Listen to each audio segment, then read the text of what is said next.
실현 시작하도록 하겠습니다.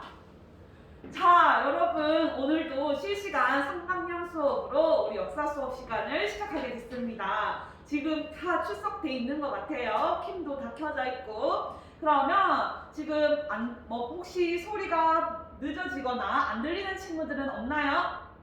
네, 여러분들이 아주 스피커 상태가 다 좋은 것 같습니다. 그러면 우리 오늘 수업에 들어가기 앞서서 오늘 우리가 꼭 알아야 하는 내용 학습 목표로 큰 소리로 한번 읽어보도록 하겠습니다.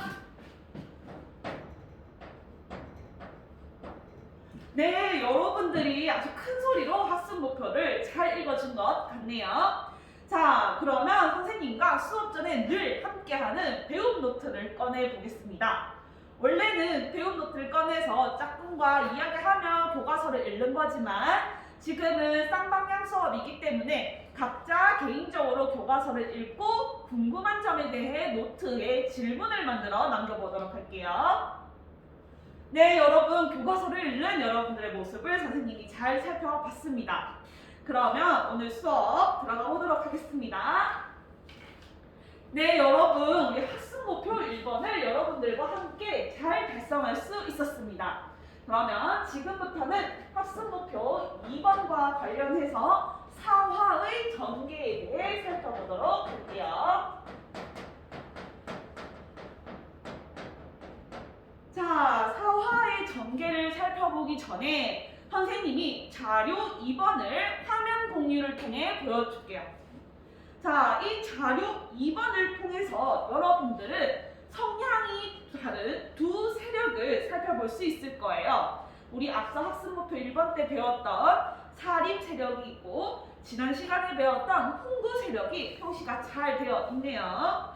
그렇다면 여러분들이 생각하기에 이 둘의 사이는 어땠을까요? 여러분들이 자유롭게 한번 상상해 보도록 할까요?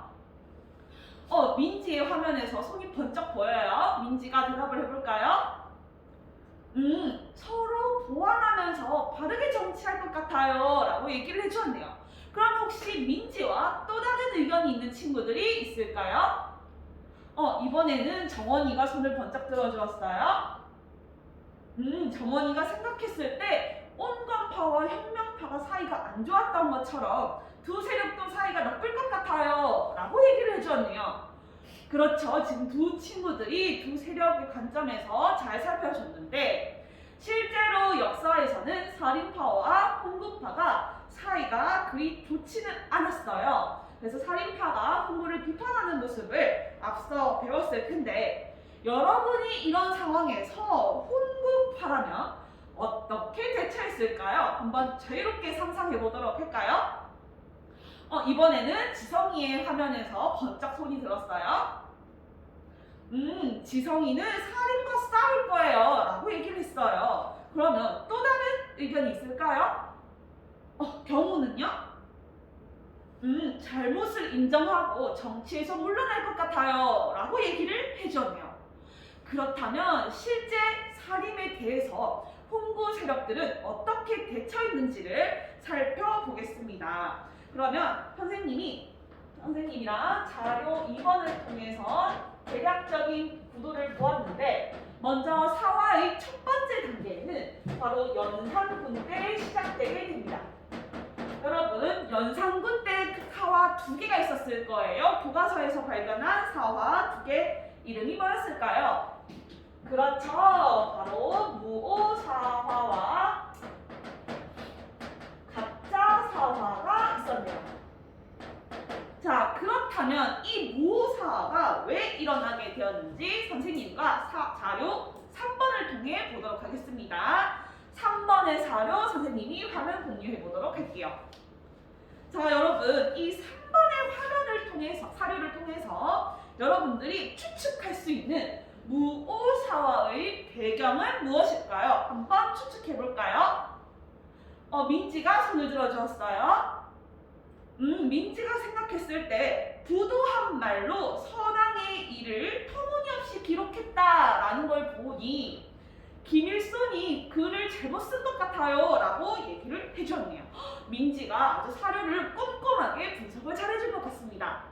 바로 이 김일손이 김윤이라는 사람이 스승인 김종직과 관련하여 뭐 선왕에 대한 글이 안 좋은 글을 썼고 여기에 대해서 홍구파가 이제 이걸로 사림을 공격하게 됩니다. 그러면서 일어났던 것이 무오사화였죠.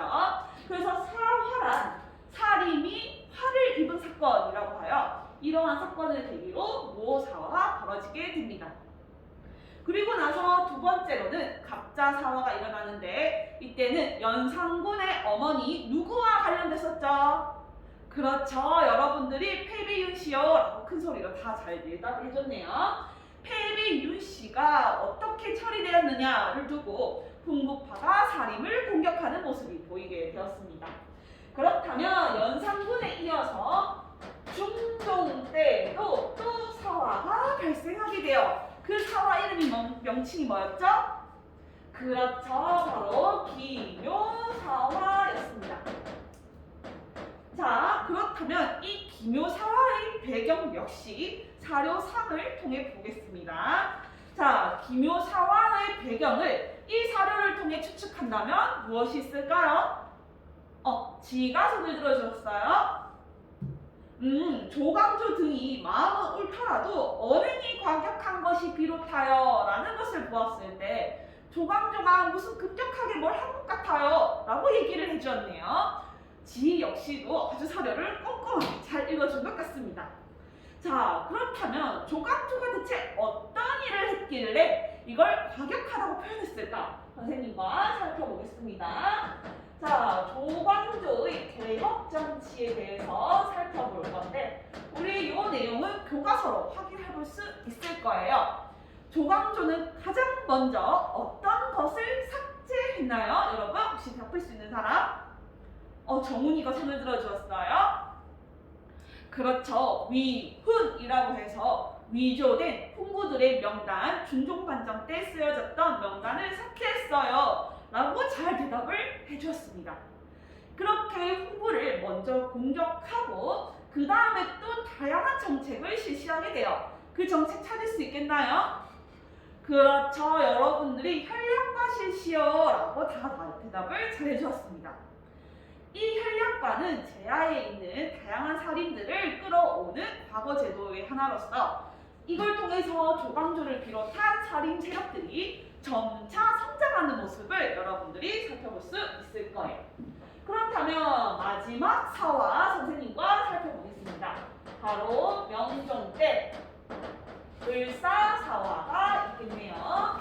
자, 이 을사사화의 내용은 어떠했나요? 혹시 말해줄 수 있는 친구 있을까요? 성원이가 손을 들어줬어요. 성원이가 생각했을 때 이 사건을 들고 있는 이조전락집을 두고 싸우기 시작했습니다 라고 얘기를 해줬네요. 성원이가 교과서를 아주 꼼꼼히 분석하면서 을사사화의 배경에 대해 잘 얘기를 해줬습니다. 자, 이렇게 을사사화도 그렇고 기묘사화도 그렇고 다양한 이유로 살인들이 공격을 받게 되면서 살인들은 점차 중앙 정치에서 멀어지는 상황이 보이게 됩니다.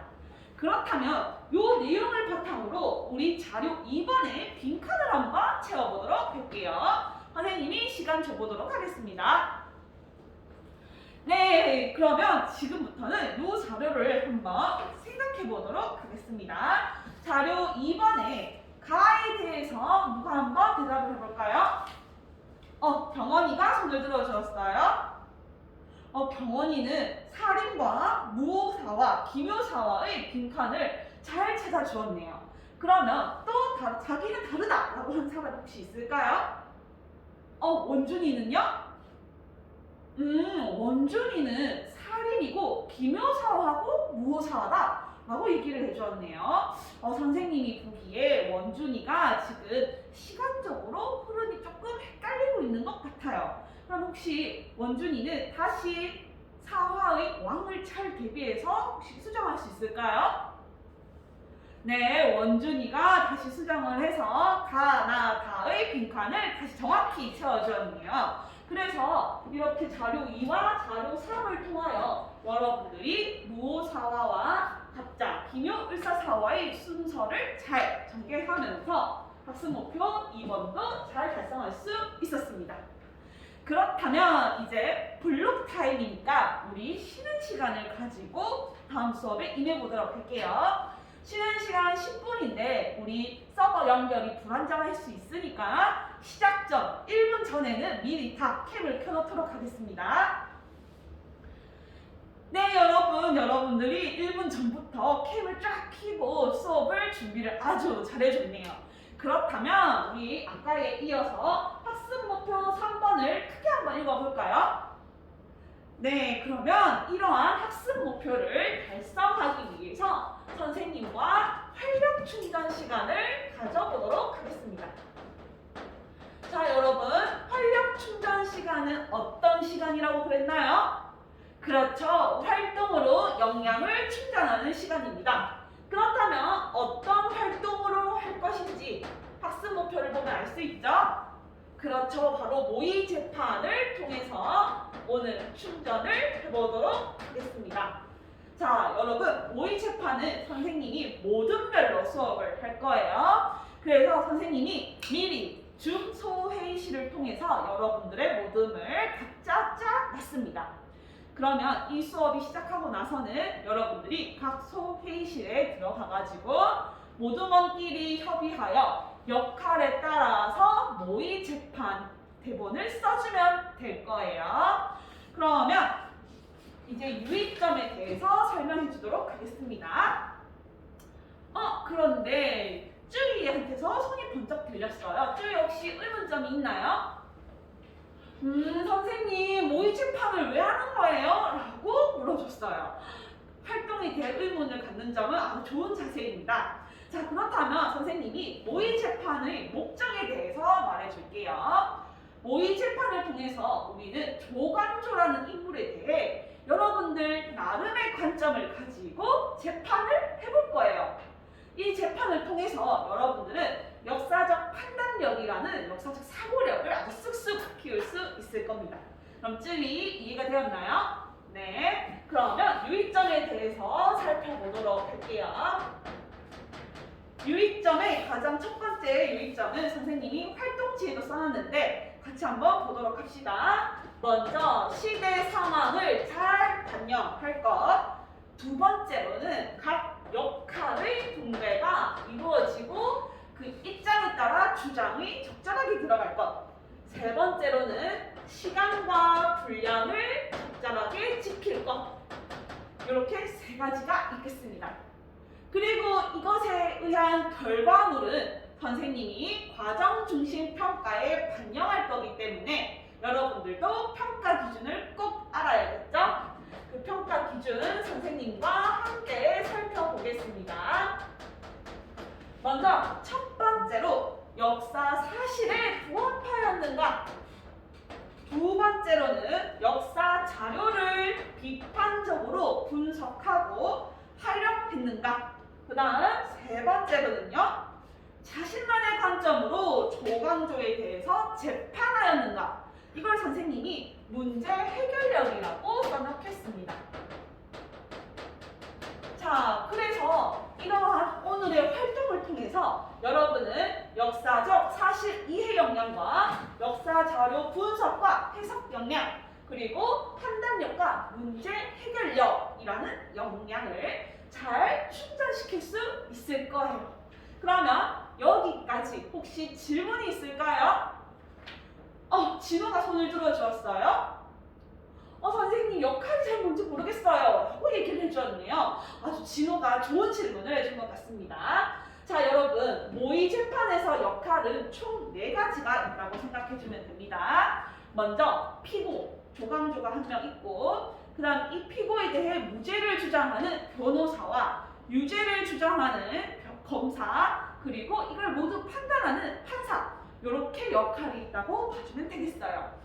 그래서 지금 친구들이 대본을 쓸 때에는 유죄 측면에서는 검사와 판사의 입장에서, 무죄 측면에서는 조광조와 변호사의 입장에서 글을 한번 써보고 역할을 다시 배분해 보도록 하겠습니다. 되겠나요? 네, 그러면 지금부터 선생님이 활동 시간 15분을 줄 테니까 활동 시작해 보도록 하겠습니다. 혹시 여러분 의문점이 있거나 그러면 선생님이 회의실에 들어갈 때 선생님께 손을 들어주세요.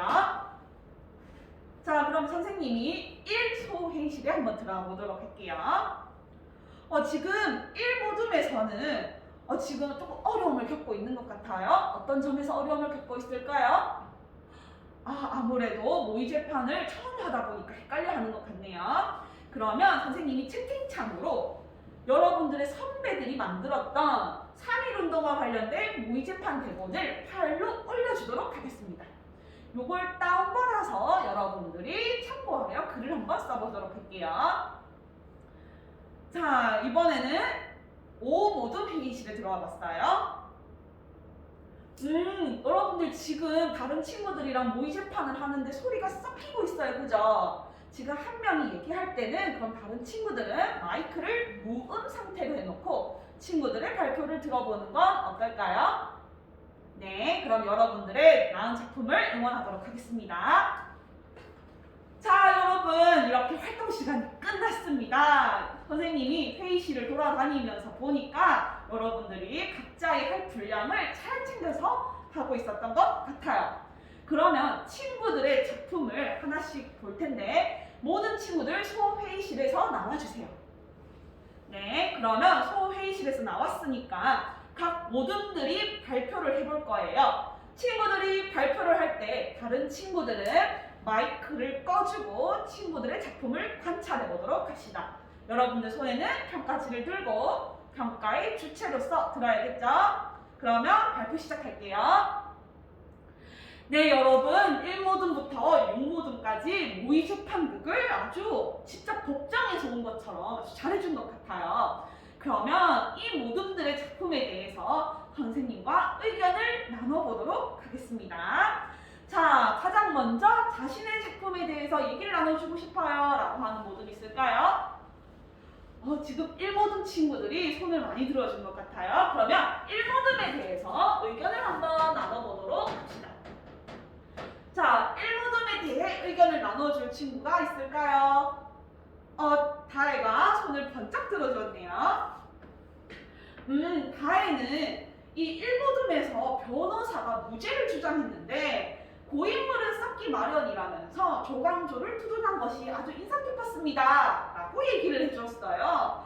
선생님이 보기에도 1모둠 친구들이 다양한 자료를 조사해가지고 그에 맞춰서 사실이 드러나게 모의 재판극을 잘 구성한 것 같아요. 그러면 또 다른 이야기가 있을까요? 민주가 손을 들어주었어요. 민주가 생각했을 때 검사 측에서 유교 국가에서 왕을 비판한 것 자체가 불충이다 라고 하면서 유죄라고 주장했는데 그것 역시 그때 시대 상황을 잘 고려한 것 같아요 라고 얘기를 해줬네요. 민주도 변호사는 물론이고 검사의 의견까지 꼼꼼하게 들어봐주면서 얘기를 잘해준 것 같아요. 선생님이 보기에도 1모둠 친구들이 각자 검사, 변호사의 역할에 맞춰가지고 자신들의 입장을 밝히고 또 자기들만의 입장으로 무죄라는 판결을 내림으로써 자기들만의 문제 해결력이 돋보였던 것 같습니다. 1모둠 친구들 아주 고생했어요. 그러면 다음 모둠 한번 살펴볼까요? 네, 그러면 마지막으로 6모둠 친구들의 작품도 살펴보도록 하겠습니다. 6모둠 친구들의 의견에 대해 얘기해볼까요? 경주가 손을 들어주었어요. 경주가 생각했을 때 검사가 유죄를 주장하면서 김일성과 조광조는 모두 왕을 능멸했다. 연산군이 아무리 나빠도 그건 아니지 않느냐 라고 얘기를 해줬어요. 그런데 여기에서 뭔가 조금 이상한 것 같은데 혹시 이 이상한 점 친구들이 발견해 줄 수 있을까요? 경민이가요? 그렇죠. 바로 김일성과 조광조는 같은 시대가 아니에요. 연산군이 아니죠. 연산군이 아니고 여러분 누군가요? 그렇죠. 중종이었습니다. 그래서 사실 이해와 자료 분석이 조금 미흡했던 것 같네요. 자, 여기까지 여러분 오늘 수업을 적극적으로 잘 임해줬어요. 쌍방향 수업이었는데 모두 고생하셨습니다. 모두 수고하셨습니다. 수업 시연을 이상으로 마치도록 하겠습니다.